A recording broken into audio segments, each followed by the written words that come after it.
Golden Iris Productions presents Missionary Family Adventures, Beneath the Volcano, from the book by Mark F. Dennis. Introduction.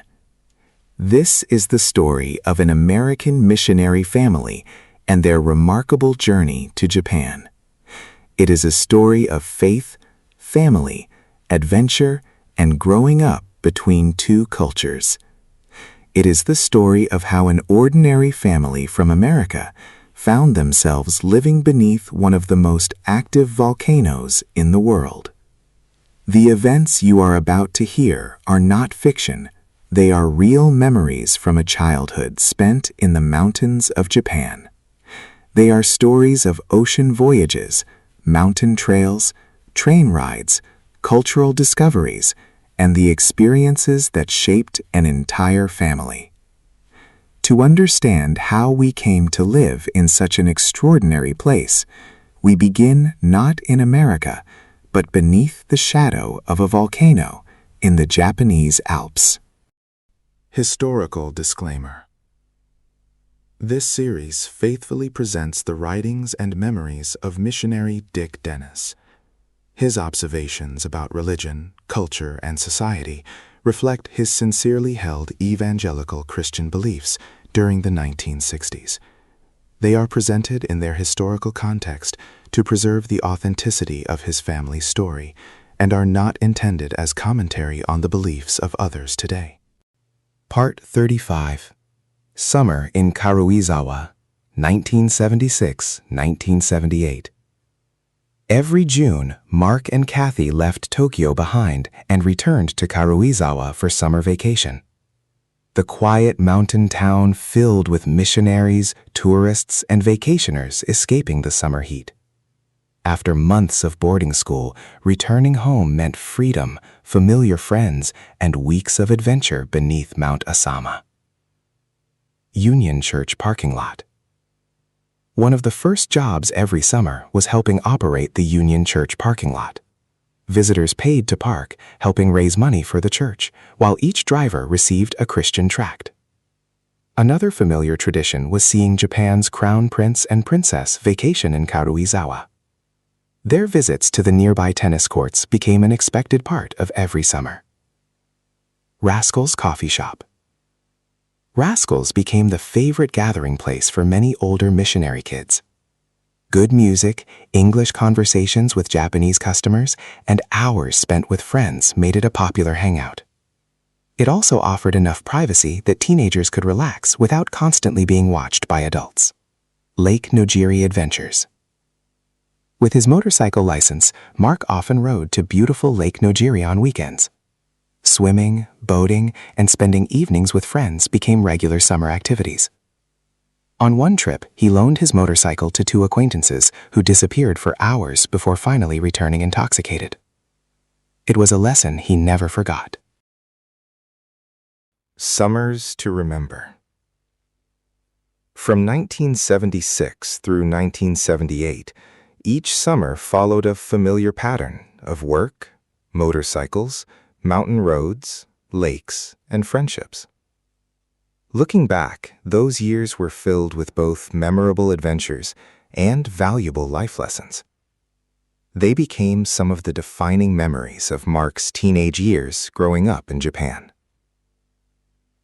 The abandoned house. Not far from the Dennis family's home stood an old abandoned house. It had been empty for years. The roof had partially collapsed, the wooden floors were rotting away, and weeds had nearly swallowed the property. Mail still sat in the mailbox as though someone had simply walked away and never returned. To most people it looked haunted, but to a curious teenager it looked like an opportunity. While exploring the old house, Mark discovered that the propane tank still worked and the kitchen stove could still be lit.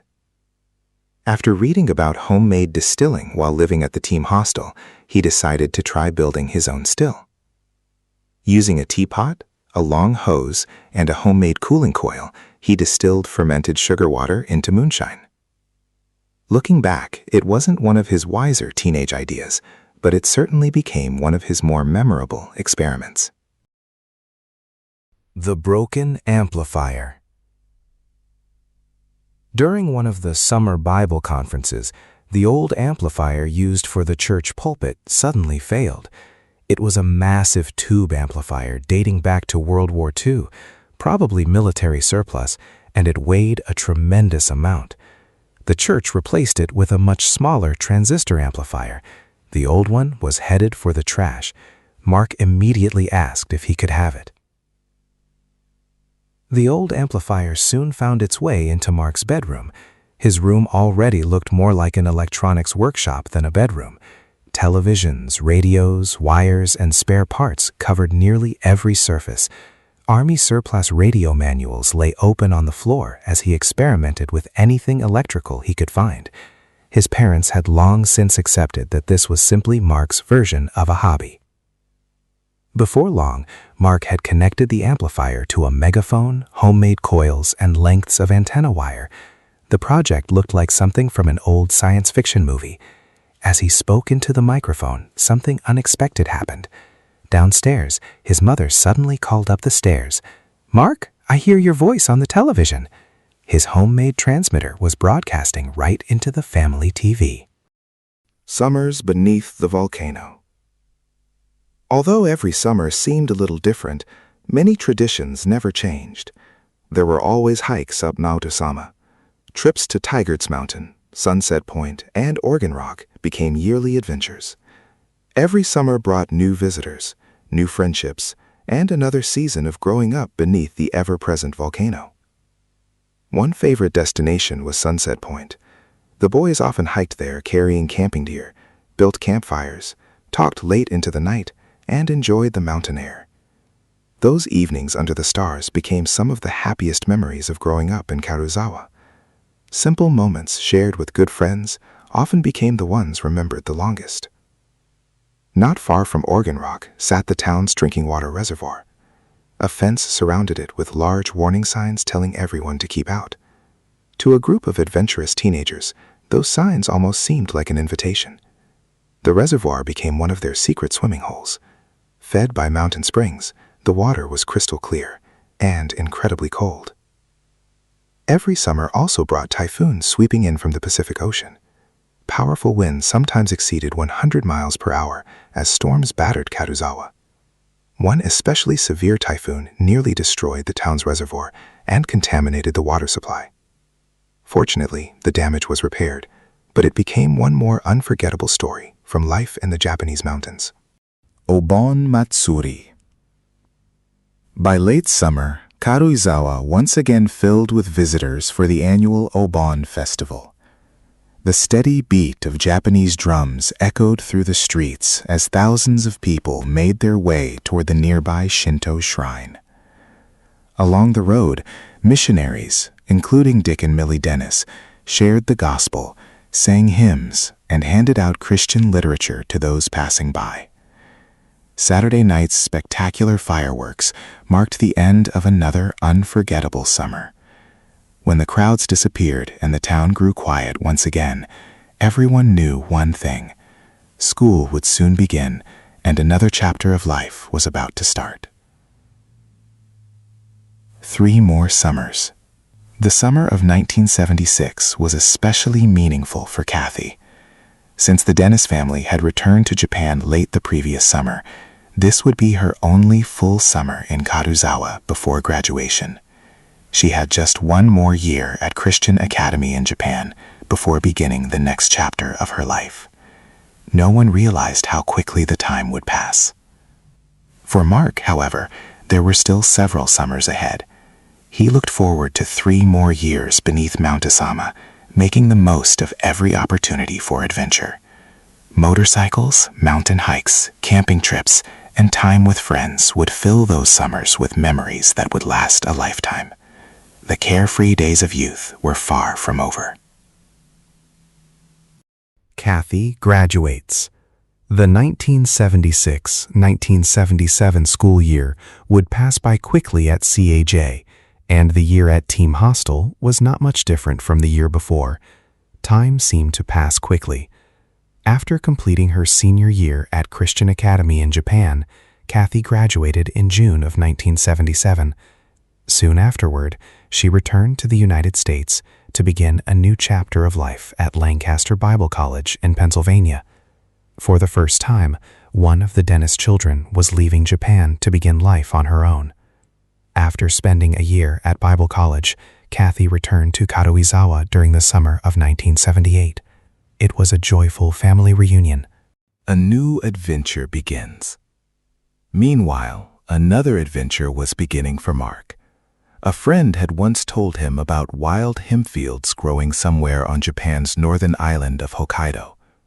Whether the stories were true or not, curiosity took over. During the summer of 1978, Mark and his friend Mike packed their backpacks, gathered a little spending money, and decided to find out for themselves. Their plan was simple. They would hitchhike from central Japan all the way to Hokkaido. Standing beside the highway with their thumbs out, however, quickly taught them that hitchhiking wasn't common in Japan. For more than an hour, no one stopped. Then, something unexpected happened. The first taxi. A taxi pulled over. Expecting that the driver wanted a fare, Mark politely declined. Instead, the driver explained that he was already traveling north to visit his family and offered them a free ride. The boys gladly accepted. For the next 4 hours, they rode comfortably to the city of Sendai. Before leaving, the kind driver even invited them to spend the night at his home. The next morning, the taxi driver dropped them off at the freeway entrance so they could continue hitchhiking. Eventually, they caught a ride in a truck that carried them to Aomori, at the northern tip of Honshu. From there, they boarded the ferry across the Suguru Strait to Hokkaido. Their adventure was just getting started. After arriving in Hokkaido, Mark and Mike continued north. Another ride took them to Sapporo. Then, unbelievably, another taxi driver stopped. Just like the first, he was already traveling in the same direction and offered them a free ride. This time, he drove them all the way to Wakkanai, Japan's northernmost city, only a few miles from the Russian islands beyond the sea. Sleeping under the temple bell. That evening, with almost no money left and nowhere to stay, the boys searched for a place to spend the night. Finally, they slipped quietly into a Buddhist temple. There, beneath the great temple bell, they rolled out their sleeping bags and tried to get some sleep. The cold August night made sleeping difficult, and they wondered if someone might arrive at dawn to ring the bell. Fortunately, morning came without incident. The next day, after exploring Wakkanai, Mark and Mike admitted that they still hadn't found the legendary hemp fields they had come looking for. Whether the stories had been exaggerated or simply weren't true, they would never know. But the journey itself had already become an adventure far greater than the destination. Sometimes the memories made along the way are worth far more than finding what you set out to discover. A familiar face. As evening approached, Mark and Mike made their way back to Sapporo. Tired, hungry, and nearly out of money, they wondered where they would spend the night. Then they heard the sound of a car horn. To their surprise, it was the very same taxi driver who had driven them north the day before. It seemed almost too incredible to believe. The taxi driver waved them over and invited them to stay at his home for the night. He and his family welcomed the two young travelers with kindness and a hot meal. For Mark and Mike, who had expected another cold night outdoors, it felt like an answer to prayer.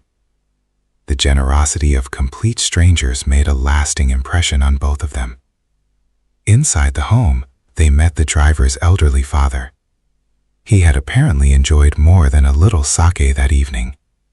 As he reached out to shake their hands, his fingers remained curled in the shape of the small cup he had been holding. The unusual handshake made everyone laugh. From then on, Mark and Mike jokingly greeted each other with the same sake handshake.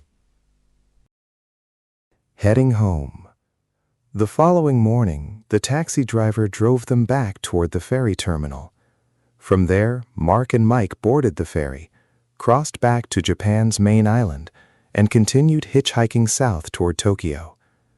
Their backpacks were no heavier than when they had left, but they carried home memories that would last a lifetime. Although they'd never found the legendary hemp fields they had set out to discover, the trip had been an incredible adventure. 3 unexpected taxi rides, new friendships, a night beneath a Buddhist temple bell, and countless stories to tell for years afterward.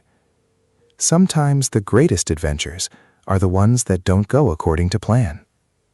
Looking back years later, Mark realized that the people he met were far more memorable than the places he visited. The kindness shown by complete strangers demonstrated the remarkable hospitality that is still a cherished part of Japanese culture. Those acts of generosity remained some of his favorite memories from growing up in Japan. Memoirs of a Missionary, Bringing True Light to the Land of the Rising Sun, tells the story of my father, Dick Dennis, and his decades of missionary service in Japan. Drawing from his journals, prayer letters, and personal memories, the book records the challenges, victories, and everyday experiences of sharing the gospel while living among the Japanese people. Many of the events presented throughout this series are drawn from these first-hand accounts. If you would like to explore the story in greater detail, simply scan the QR code or visit the book on Amazon. Thank you for watching. If you enjoyed this presentation, please take a moment to like, subscribe, and share this video with others. For more content, visit my 2 YouTube channels.